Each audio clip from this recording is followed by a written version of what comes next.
저는 내 인생의 명작 김하준입니다. 저랑 16년을 함께 산 백구. 네. 노안이에요. 지금 나이가 조금 많아서 진돗개인데요. 이제 제가 와도 반겨주지 못해요. 왜냐면은 제가 온 걸 모르니까요. 귀가 잘 안 들리는지 문을 열어도 소리를 못 들어요. 문 열고 집 안에 들어가면 고양이가 백구 대신 달려옵니다. 원래 애교가 없던 고양이인데 백구 형이 몸이 안 좋아지니까 자기가 더 살갑게 애교도 부리고 그러는 것 같네요. 백구는 제가 보리야 이렇게 이름을 여러 번 불러도 반응이 별로 없어요. 밥을 주어도 밥 냄새를 잘 못 맡는 것 같고요. 16년 전에 시카고에서부터 저랑 같이 살았습니다. 제가 그때 대학원 졸업하고 마음적으로 힘들어서 방황하면서 그냥 한국 가버릴까 막 이런 생각할 때였는데 제게 많이 힘이 되어 주었죠. 이곳에서 더 열심히 살아야 될 이유를 만들어준 고마운 녀석이죠. 같이 산책하고 등산하고 여행 다닌 그 거리만 따져도 정말 엄청날 거예요. 이제 노쇠하고 기력이 없어지니까 활동성도 많이 떨어지고 또 저한테 잘 오지도 못하는데 여전히 제게는 처음 만났을 때 6주가 지난 하얗고 작은 어린 강아지였던 그 백구의 모습이 그대로 기억이 납니다. 제가 미국에서 가장 사랑했던 생명체가 사람이 아니라는 게 좀 슬프긴 하지만 지금까지도 제게 사랑을 알려준 고마운 백구입니다. 너무 고맙고 미안한 게 많아서 밤새 글을 쓰고 떠들어도 다 못할 것 같아요. 오늘은 이 노래 꼭 함께 듣고 싶습니다. 양희은이 부르는 백구. 네, 오늘 내 인생의 명작 주제는 조셉 머피 박사의 부의 초월자 특집 지금 이 순간 부자라고 생각하라입니다. 이 책 부의 초월자는 500페이지가 넘는 아주 방대한 분량의 책이에요. 총 3부로 구성되어 있고 몇 달 전 내 인생의 명작에서 1부를 소개해드렸고요. 오늘은 3부에 해당하는 주제 지금 이 순간 부자라 생각하라 이 부분을 소개해드리도록 할 텐데요. 이 3부에서는요. 영업사원, 교사, 가정주부, 데이터 관리 직원, 기업 임원, 가게 점원, 학생, 의사 이런 사회 각계각층 생각과 마음의 법칙을 실천해 성공한 사람들의 이야기를 담았습니다. 소득 수준도 다르고 지위 또 재산 모든 게 제각각인 이 사람들의 유일한 공통점은 잠재의식의 힘을 올바르게 사용해서 원하는 목표를 이뤘다는 것인데요. 정신적, 물질적, 금전적으로 필요한 모든 부를 담은 무한한 보물 창고가 우리 내면에 있다는 걸 깨달은 사람들의 이야기입니다. 땡전 한 푼 없이 빈털털이었던 사람이 잠재의식에 숨겨진 그 보물 창고를 찾아내서 문을 활짝 연 그 이야기, 삶의 의미를 찾고 행복, 번영 이런 것들을 이야기하는 내용들이 있습니다. 충만하고 행복한 삶을 살고 원하는 일을 할 수 있는 부를 누리기 위해서 우리는 이 세상에 왔습니다. 사람은 모두 돈이 막힘없이 흐르는 삶을 살 권리가 있죠. 자신을 위해 쓸 돈이 늘 수중에 넘쳐나야 됩니다. 이러한 진리를 깨우치고 마음의 법칙을 활용한 사람들은 모두 다 커다란 번영을 이뤘고 과거와는 전혀 다른 사람이 되어서 전부 다 늘어난 부를 마음껏 즐기면서 지금 살고 있습니다. 그런데 시대를 불문하고 아니 내가 이렇게 열심히 화건하는데 아무런 응답을 받지 못하다니 이거 다 필요 없어 이런 한탄하는 사람들이 너무나도 많죠. 자신이 원하고 화건하는 내용과 정반대의 결과를 얻는 사람들이 왜 이렇게 많을까요? 그렇게 되지 않으려면 어떤 함정을 우리가 피해서 가야 되는지 오늘 자세한 이야기가 여기에 있습니다. 지금 이 순간 부자라고 생각하라. 자, 이 책이 오늘 말하는 대로 한번 실천해 보길 바랍니다. 그러면 지금보다 더 멋지고 훌륭하고 만족스러운 삶을 살게 될 겁니다. 또 어마어마한 부가 숨겨진 보물창고의 문이 활짝 열릴 텐데요.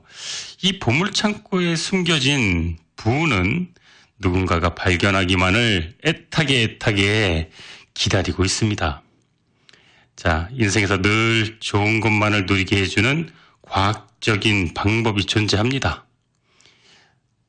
지금부터 저와 함께 그 과학적인 방법을 찾아 떠나겠습니다. 세상의 돈은 한정적이며 몇몇 재벌가가 미국의 부를 쥐었다 폈다 한다고 생각하는 부동산 업자가 있었다.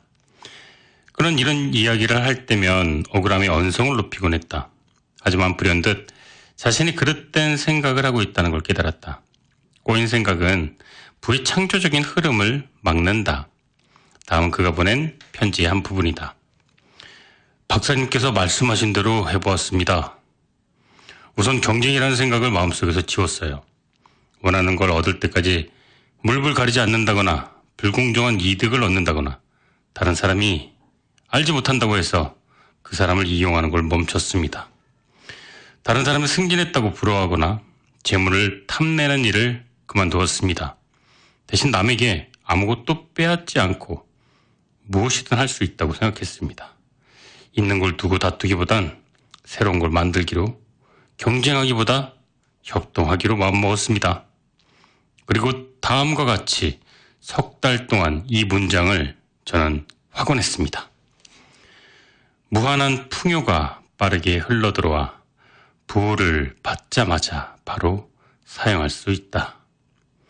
나뿐만이 아니라 다른 사람들도 매일매일 더 부자가 된다. 누가 발견해주기 기다리고 있는 땅속에 묻혀있는 수십억 달러의 금을 캐기 위해 이 세상에 왔다는 걸 저는 받아들였습니다. 마음가짐을 새로이 하니 인생의 기적이 일어나더군요. 3개월 만에 수입이 3배로 늘어났어요. 석탄은 오랫동안 땅속에 묻혀 있었다. 어느 날 부자가 되고 싶었던 한 광부는 곡괭이로 땅을 파다가 석탄을 발견한다. 그 결과 전 세계 수백만 명의 사람들이 일자리를 얻었고 그들은 석탄을 채굴해 헤아릴 수 없는 많은 재산을 모았다.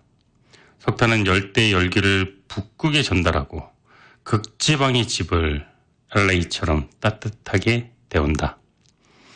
이처럼 땅 깊은 곳에 금과 은, 가스, 석유, 다이아 등 많은 보석과 광물이 매장되어 있다.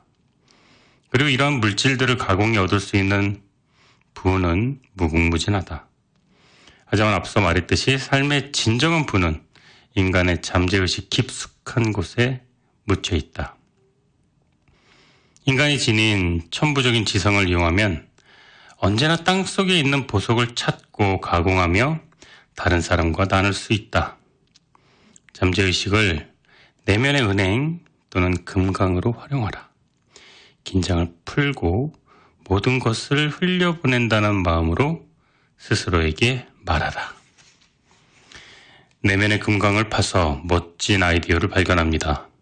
발견한 아이디어를 이용해 인류에 봉사하고 더 큰 일을 할 수 있습니다. 나는 내적인 자원과 힘, 자질, 능력을 갖추고 있다는 거랍니다. 지금까지 발견하지 못했을 뿐입니다. 내면의 보고를 의식적으로 파헤치면 무한한 지성이 보물을 보여줍니다. 내면의 금광, 즉 잠재의식이 맡겨둔 아이디어를 꺼내 쓴다는 확언을 한 이후로는 놀라울 정도로 창의적인 생각들이 떠오를 것이다. 내면의 금광에서 캐낸 보물인 새로운 아이디어가 부로 이어지는 걸 보고 놀라움을 금치 못할 것이다. 내면의 보고를 찾아 아이디어를 얻고 그 아이디어를 실행에 옮겨라. 마음속에 있는 금광을 파보기로 마음먹자. 정말로 금이 나올 것이다. 어느 날 강연이 끝난 뒤 수강생 캐럴이 나를 찾아와 말했다. 박사님이 가르쳐 주시는 기법이 효과가 있다는 걸 알아요. 제 인생에서 그 효과를 몸소 경험했거든요.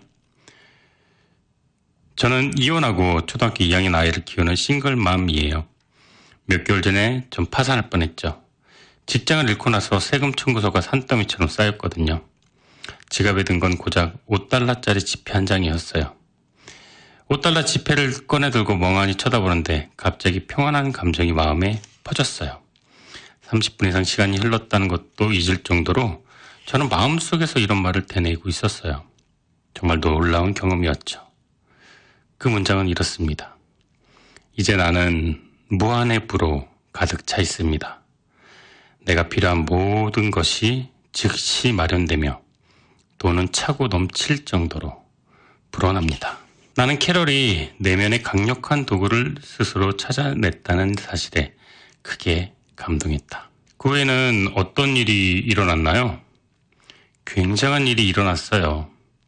저는 슈퍼마켓에 가서 지갑에 있던 5달러로 식료품을 샀어요. 가격은 신경 쓰지 않고 물건을 골랐는데 계산대에 가져가니 정확히 5달러어치를 샀더라고요.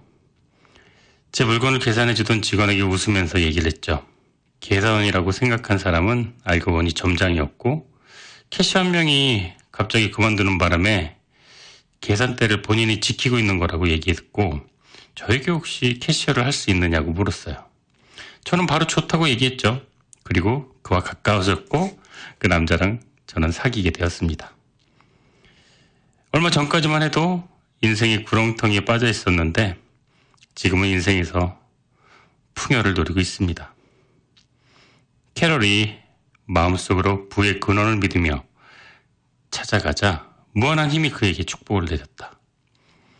인생에서 점점 커지는 부를 누리며 즐겁게 살게 된다. 사실 그녀는 잠재의식이 작동할 일을 몰랐다. 자신의 확언한 내용을 잠재의식이 어떻게 수행하는지도 몰랐다. 단지 축복을 받으리라고 온 마음을 다해 믿었다. 믿음이란 영원한 진리에 따라 사는 걸 말한다. 그 믿음 덕분에 좋은 일이 계속 일어난다. 우리는 말에 진심을 담고 지금 무슨 일을 하는지, 왜 그런 일을 하는지 명확하게 알고 있어야 한다. 현재의식이라는 펜으로 쓰는 글은 잠재의식에 새겨지고 잠재의식에 새긴 모든 것은 좋든 나쁘든 형태를 갖추어 경험이나 사건으로 표출된다. 그러므로 잠재의식에 새기는 내용은 반드시 사랑이 넘치고 가치 있는 것이어야 한다. 인생에서 기쁨을 누려보자. 기쁨은 삶을 약동하게 하며 생명력을 표현하는 원천이다. 기쁨을 누리기 위해서는 이를 악물고 노력해야 하는 게 아닌가? 이렇게 생각하는데 시간과 에너지를 낭비하지 말아야 한다. 의지력이나 물리적인 힘을 발휘하지 않아도 기쁨을 얻을 수 있다. 그저 기쁨이 내면에 흐른다는 사실을 확언하기만 하면 된다. 이렇게 확언하면 자유와 마음의 평화가 놀라울 정도로 넘쳐나는 삶을 살 것이다.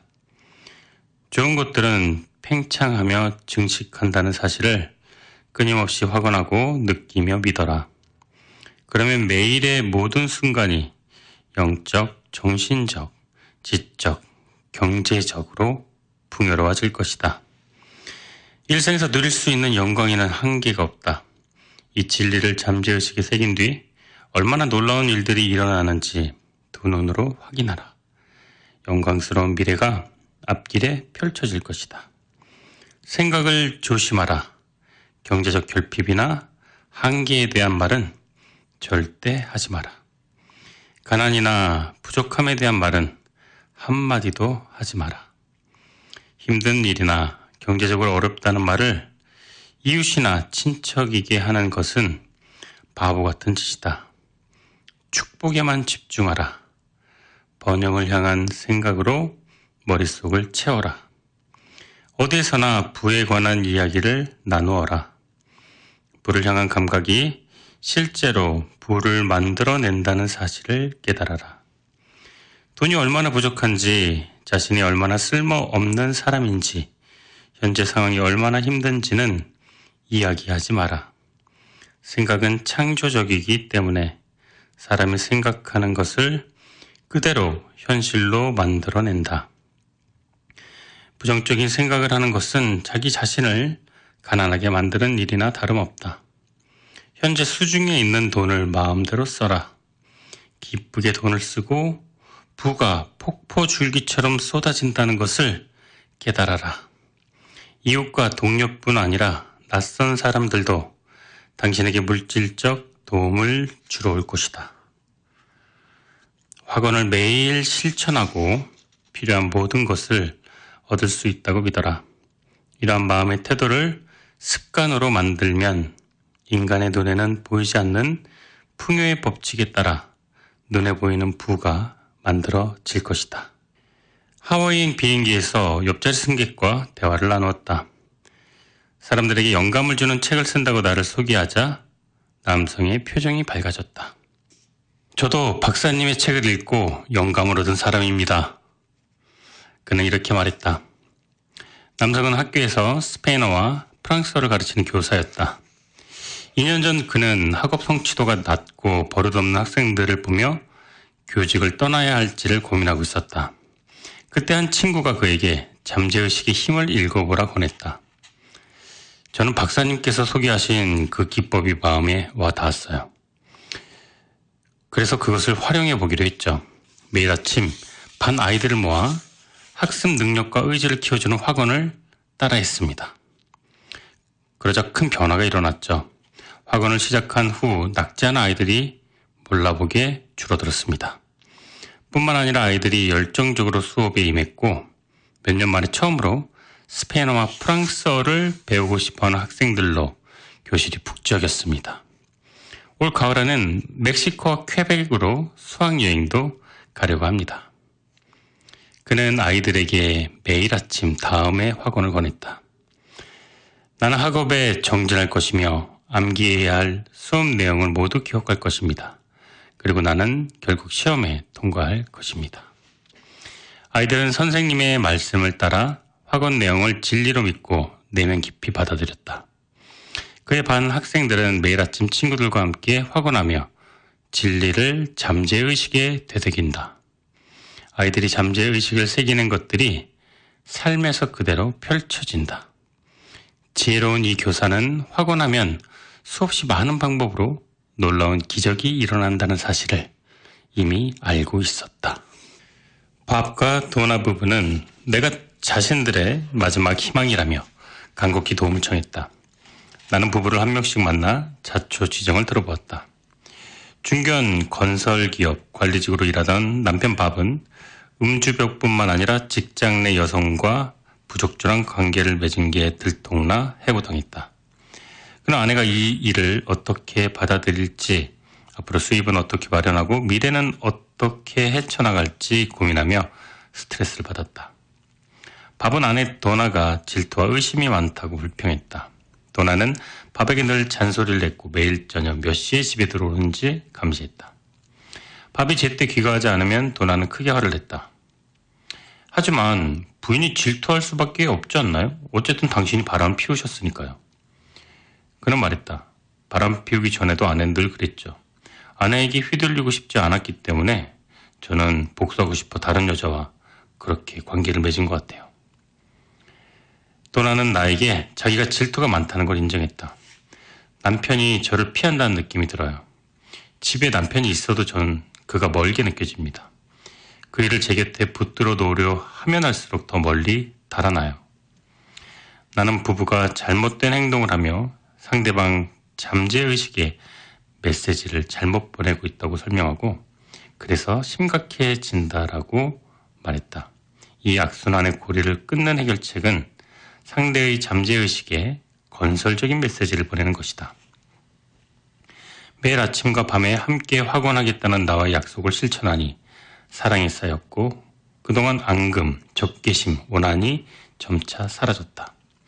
남편을 위한 축복의 확언을 밥은 아내를 위한 축복의 확언을 각각 도나와 밥은 매일 2번씩 반복했다. 서로를 위해 확언을 계속한 이 부부는 더욱 편하게 관계를 느끼기 시작했다. 부부의 경제적 상황은 아직도 어려웠지만 어느 날 밥의 옛 직장 상사가 전화를 와서 큰 성과를 밥이 이바지했다는 것을 언급하며 복직을 제안했다. 밥은 당연히 제안을 받아들였다. 이후 밥에게 복직을 제안한 상사가 도나에게도 연락했다.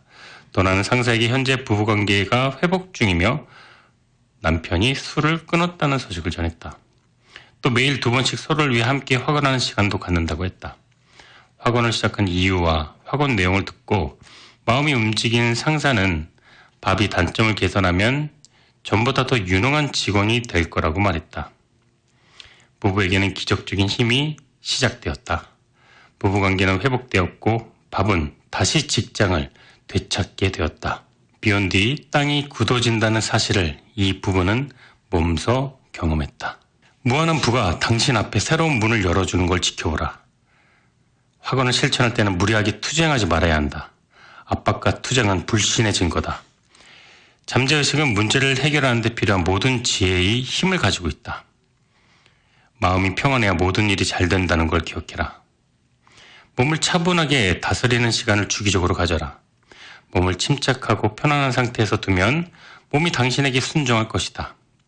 현재 의식이 차분하고 수용적인 상태에 있으면 잠재의식의 지혜가 수면에 떠올라 해결책을 제시한다. 확언한 뒤 느낌을 살펴보면 올바르게 확언했는지 알 수 있다.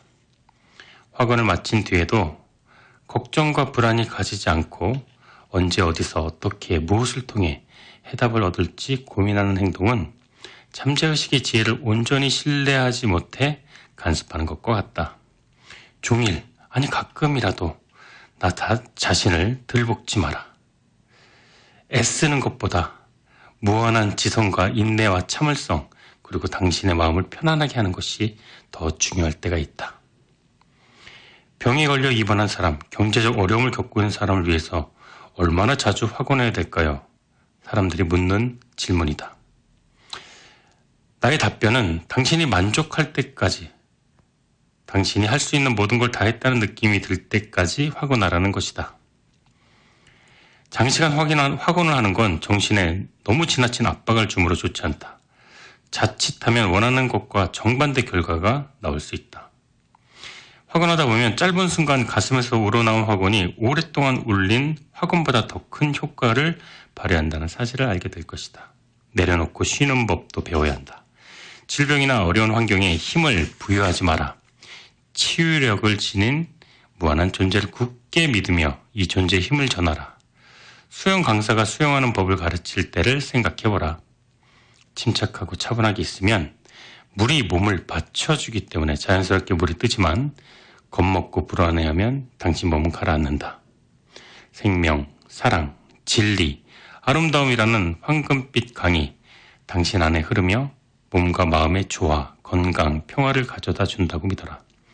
생명이라는 광활한 바다를 헤엄치는 자신의 모습을 느껴라. 스페인 여행길에 세비야도 나는 방문했다. 세비야는 페니키아, 로마, 무호가 남긴 풍부한 문화유산을 간직하고 있고 스페인의 진정한 매력을 가장 잘 드러내는 장소다. 우리를 인솔한 가이드 중에 성격 좋고 똑똑한 젊은 남성이 있었다. 이 가이드는 세비야와 그 문화를 꿰뚫었고 도시에 관한 흥미로운 일화도 많이 알고 있었다. 호텔에서 나와 성당으로 걸어가며 그에게 물었다. 영어는 어디서 배우셨나요? 영어 실력이 원어민급인데요? 그는 말했다. 원어민 맞아요. 저는 뉴욕 퀸즈에서 자랐거든요. 그러면 다시 여쭐게요. 스페인어 실력이 원어민급인데요? 네, 저는 재밌는 인생을 살았죠. 어머니가 세비야 출신이에요. 아버지가 공군으로 스페인의 주둔에 있을 때 만나 결혼했대요. 어머니는 집에서 늘 스페인어로 이야기했어요. 그리고 뉴욕에는 스페인어 부사자들이 많아 스페인어로 말할 기회가 많았고요. 그럼 가이드 일은 어떻게 시작했나요? 아주 어린 시절부터 유럽에서 가이드로 일하며 살고 싶었어요. 다른 아이들이 추리소설을 읽을 때 저는 여행 안내서를 읽었죠. 지도를 들여다보는 것도 아주 좋아했어요. 세계에서 손꼽히는 도시의 역사 유적지를 구경하는 제 모습을 상상했죠. 14살이 되었을 때 꿈을 이루기 위해 뭔가 해야겠다고 결심하고는 원하는 걸 모두 써보았어요. 프랑스어와 독일어를 배워 스페인을 비롯한 여러 유럽 국가에서 가이드 일을 하겠다고 적었죠. 그리고 종이를 접어 지갑에 넣고 다니면서 틈날 때마다 꺼내 읽었어요. 그때마다 이건 꿈이 아니라 아직 일어나지 않은 현실이라고 나에게 말했죠. 나는 이 청년의 말을 듣고 엄청 충격받았다. 잠재의식의 작동법을 배운 적이 전혀 없는데도 아주 효과적으로 잠재의식을 활용했기 때문이다. 지금 여기서 우리를 인솔하는 걸 보니 모든 게 생각한 대로 된 것 같네요. 그렇다면 그 꿈은 이제 실현된 건가요? 네, 아주 간단해요. 하지만 저는 저의 힘으로 꿈을 이뤘다고는 생각하지 않아요. 어느 날 외가 쪽 친척이 편지를 보냈어요. 친척 집에서 살면서 세비야에 있는 고등학교에 다니는 게 어떻겠느냐는 내용이었죠. 정말 저는 기뻤어요. 세비야에 오니 졸업하면 가이드가 될 수 있는 관광학과가 있더라고요. 그래서 전 가이드가 됐죠.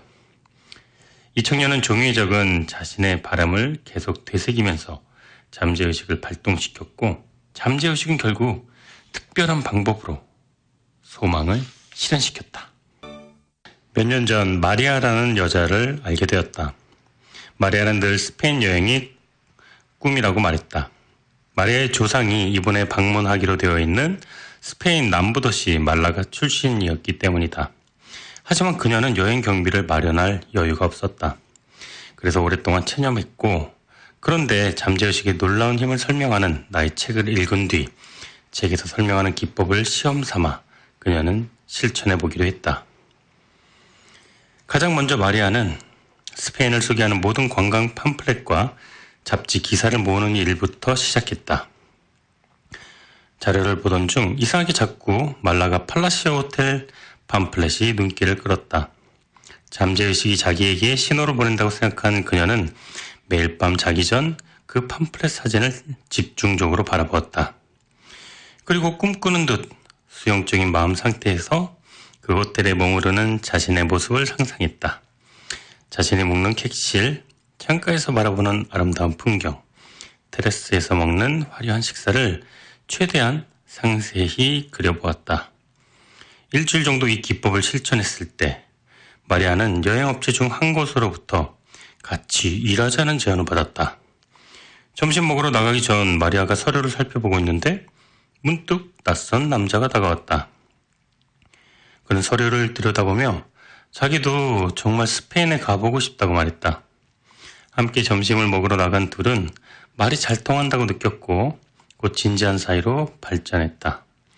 마리아가 남자와 약속을 하자 마리아의 이모는 결혼 선물로 스페인에 신혼여행을 보내주겠다고 했다. 박사님 덕분에 결혼도 하고 스페인 여행도 왔어요. 제가 한 건 없습니다. 모든 건 잠재의식과 잠재의식을 활용한 지혜 덕분이죠. 나는 미소 지으며 답했다. 이 이야기는 깊은 내면의 작동 방식을 설명하는 좋은 사례다. 마음은 당신이 생각하는 걸 그대로 구현한다. 말라가 여행을 마음으로 그렸더니 정말 여행을 왔을 뿐만 아니라 새로운 연인과 진실한 관계까지 맺었다.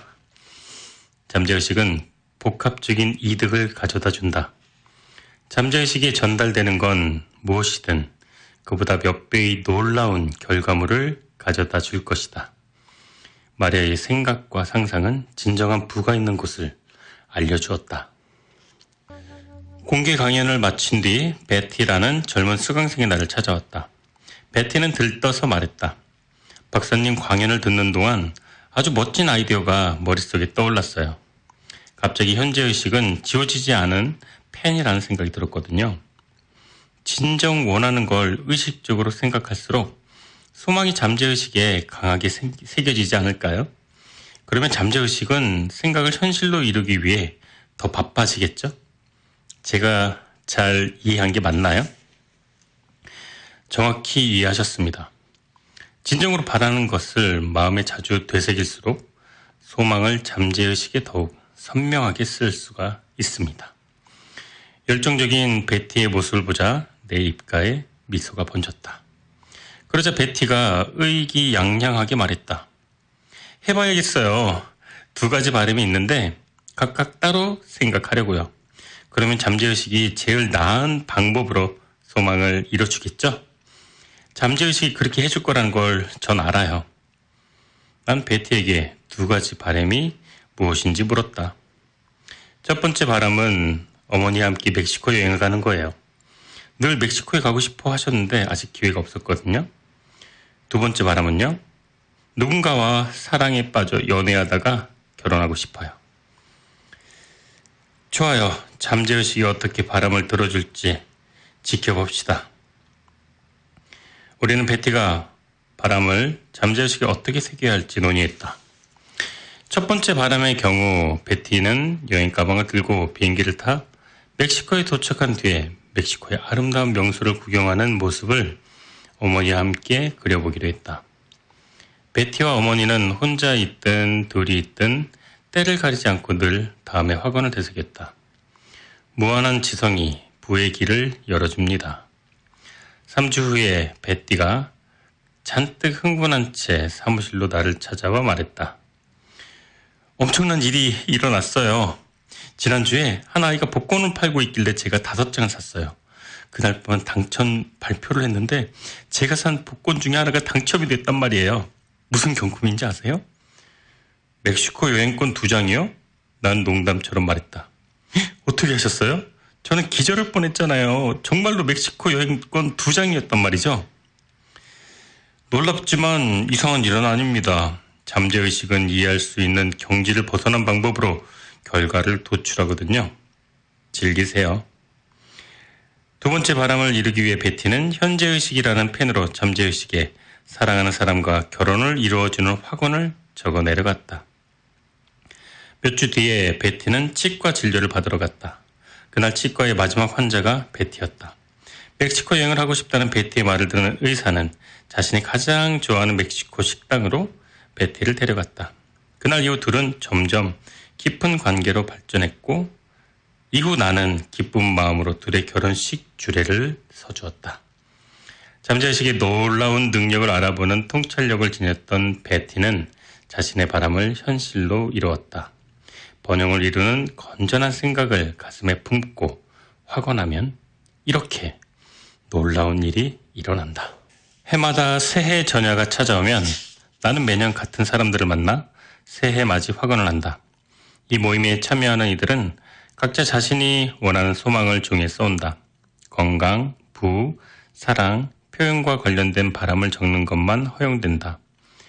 이 4가지 주제 중 어느 하나에 속한 소망이라면 어떤 내용을 써도 된다. 예를 들어 새해에 바라는 것이 오직 지혜뿐이라면 이는 표현과 관련된 소망으로 분류된다.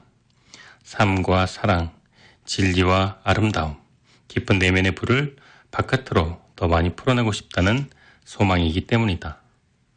소망을 적을 때는 친구나 친척을 위한 바람도 한 가지 적어야 한다. 예를 들어 친구나 친척 중 어려움을 겪고 있는 사람이 있으면 누구누구의 문제를 해결할 수 있는 해결책을 소망합니다. 이런 식이다. 참가하는 사람들의 소망을 다 적으면 그 종이를 모두 모아 한 호의 봉투에 넣고 봉한다. 이 봉투는 모임에 참석한 이들 중 한 명이 집에 가져가 안전한 곳에 보관했다가 다음 새해 전야에 모임에 가져온다. 그리고 봉투를 열어 종이를 주인에게 돌려준다. 사람들은 1년 전 자신이 종이에 쓴 소망을 혼자 다시 읽어본다. 사람들은 지난 1년간 소망을 이룬 이들이 많은데 깜짝 놀란다. 한 남성이 나에게 보여준 종이에는 아내와 아이들과 더 많은 시간을 보내고 싶다는 바람과 가족과 여행을 떠나고 싶다는 내용이 쓰여 있었다. 실제로 그는 지난해 회사에서 승진하며 다른 지역으로 발령받았다. 발령지로 떠나기 전 6주의 휴가를 받은 덕분에 그 기간에 가족과 장기 크루즈 여행을 다녀올 수 있었다. 새로 부임한 지역에서는 회사와 가까운 곳에 집을 얻어 매일 가족과 집에서 더 많은 시간을 보냈다. 이 모임에 참석하는 사람들은 잠재의식이 지닌 무한한 지성이 바람을 이뤄줄 것이라 굳게 믿으며 진심을 담아 가장 간절히 원하는 바람을 적는다. 이들을 위한 나의 신년 인사는 매년 다음과 같이 끝을 맺는다. 우리는 잠재의식에 각자의 소망을 씁니다. 질서에 따라 모든 소망이 현실로 이루어지리라 믿습니다. 종이에 소망을 적은 뒤 봉하는 이유는 신뢰와 확신을 갖고 잠재의식의 지혜에 전적으로 맡기기 위해서이다. 아침에 해가 떠오르듯 소망도 질서에 따라 실현되리라는 것을 안다. 이를 신성한 무관심이라 부른다. 모든 걸 잠재의식에 맡기고 관심을 거두면 확언에 응답을 받을 것이다. 신성한 무관심이란 확언을 글로 옮겼기 때문에 응답받지 못할 일은 결코 없다는 사실을 믿는 것이다. 그 사람의 태도가 부자가 되느냐 가난하게 사느냐를 결정한다. 주디는 여러 편의 글을 기고해 대중에게 알려진 실력파 작가다. 한 번은 그녀가 내게 이렇게 말했다. 전 돈 벌려고 글 쓰는 게 아니에요. 돈이 뭐가 어때서요? 물론 돈이 유일한 목표가 아니라는 건 잘 알겠어요. 돈 생각을 전혀 하지 않고 글을 쓸 때도 있겠죠. 하지만 작가님의 글은 다른 사람에게 지식과 영감, 용기를 주잖아요. 그에 대한 보상을 받으시는 게 그게 왜요? 어때요? 올바른 태도만 취하면 금전적인 보상은 더 많이 따라올 겁니다. 내 말에 주디는 몸서림치며 말했다. 그녀는 정말 돈을 좋아하지 않는 듯 보였다. 전 돈과 글을 연결해서 생각하는 게 싫어요. 제 글에 담긴 정직함이 얄팍한 돈 때문에 변질되는 것 같거든요. 솔직히 말씀드리면 돈 같은 건 없으면 좋겠어요. 돈은 더러운 악의 근원이에요. 모든 걸 망치죠. 가난한 사람이 부자보다 더 따뜻하고 인간적인 것도 그 때문이에요. 내가 말했다. 우주에 악한 건 없습니다. 선과 악은 사람들이 생각과 동기에서 비롯된 개념이죠. 모든 악은 사람들이 삶을 그릇되게 해석하고 마음의 법칙을 잘못 사용해서 발생합니다. 다시 말해 유일한 악은 무지예요. 모른다는 것, 그 무지의 결과는 고통입니다. 이렇게 생각해 보세요. 구리막대가 악하다고 생각하네요. 쇠막대는요? 금은요? 악한 게 아니죠. 숫자가 인쇄된 종이에 그렇게 특별한 게 있을까요? 100달러 지폐든 10달러 지폐든 숫자가 인쇄된 종이에 불과하죠. 생각이 지폐에 힘을 부여하는 거예요. 우리의 생각에 따라 지폐가 선이 되기도 하고 악이 되기도 하는 거예요. 무슨 말인지 알 것 같아요. 돈이 있다면 돈을 선하게 쓸 방법을 찾을 거예요. 하지만 돈을 벌려면 뭘 해야 되는지 모르겠어요. 돈 때문에 제 성격과 직업이 바뀌면 어떡해요? 만약 그런 일이 일어난다면 마음의 법칙을 잘못 사용한 거죠. 어렵게 생각할 필요 없어요. 부의 흐름을 향상시키는 것뿐만 아니라 재능을 개발하는 것도 발전입니다. 주디는 내가 가르쳐준 돈에 대한 긍정적인 이미지를 키우는 학원을 연마하기 시작했다. 이 기법을 더 많이 훈련할수록 더 많은 돈을 벌어다 주었다.